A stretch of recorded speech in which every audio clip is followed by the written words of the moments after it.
Bəzən bir insanın özü yox, ruhunda buraxdığı iz ömrünün sonuna qədər səninlə qalır.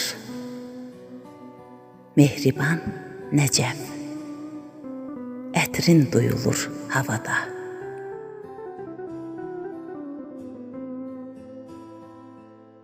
İnsan yaddaşı qəribədir. Bəzən bir ömrü unutdurur. Bəzənsə bir anı illərlə qoruyub saxlayır. Xüsusilə də qoxuları. Çünki qoxu yalnız hiss edilən bir şey deyil. O, keçmişin görünməyən qapısıdır. Bir anlıq duyulan tanış bir ətir, insanı zamanın içində geri aparmağa qadirdir. İllər əvvəl deyilmiş bir sözə, yarımçıq qalmış bir baxışa, heç vaxt yaşanmamış bir görüşə. Bəlkə buna görədir ki, bəzi insanlar getdikdən sonra belə yox olmurlar. Onlar xatirəyə çevrilmir, nəfəsə çevrilirlər. Varlıqları gözlərdən itir, amma ruhdan silinmir. Onları axtarmağa ehtiyac qalmır. Çünki onlar artıq hər yerdədirlər. Küləyin toxunduğu budaqda, gecənin sükutunda, yağışdan sonraki torpaq qoxusunda. Ən dərin həsrətlər ayrılıqdan doğulmur. Ən dərin həsrətlər insanın çata bilmədiyi yaxınlıqlardan doğulur. Elə yaxınlıqlar var ki, arada nə qədər uzaq məsafələr olsa da, ruhlar bir-birinə toxunur. Elə uzaqlıqlar da var ki, insanlar yan-yana dayansalar belə bir-birlərinə çata bilmirlər. Həyatın ən qəribə paradokslarından biri də budur.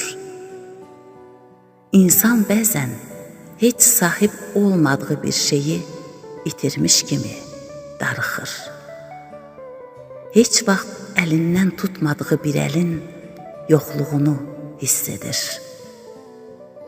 Heç vaxt gözlərinə baxmadığı bir baxışın həsrətini çəkir.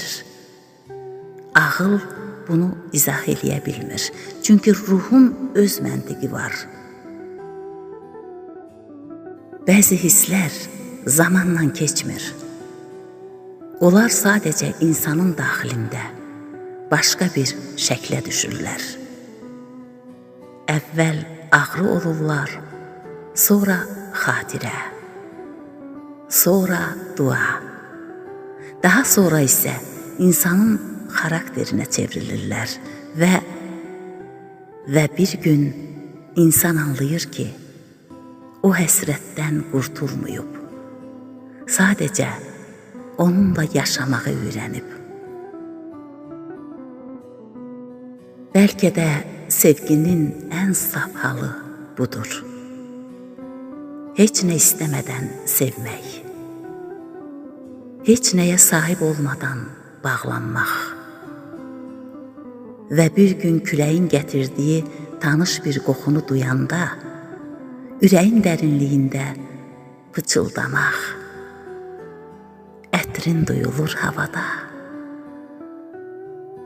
Çünki bəzi insanlar gedəndən sonra unudulmur. Onlar zamanın içində itib batmırlar, sadəcə görünməz olurlar. Və görünməz olduqları gündən etibarən dünyanın ən gözəl ağrısına çevrilirlər. Dünyanın ən gözəl ağrısına çevrilirlər. Gülgöncə təxəllüslü yazarımız Mehriban Nəcəf.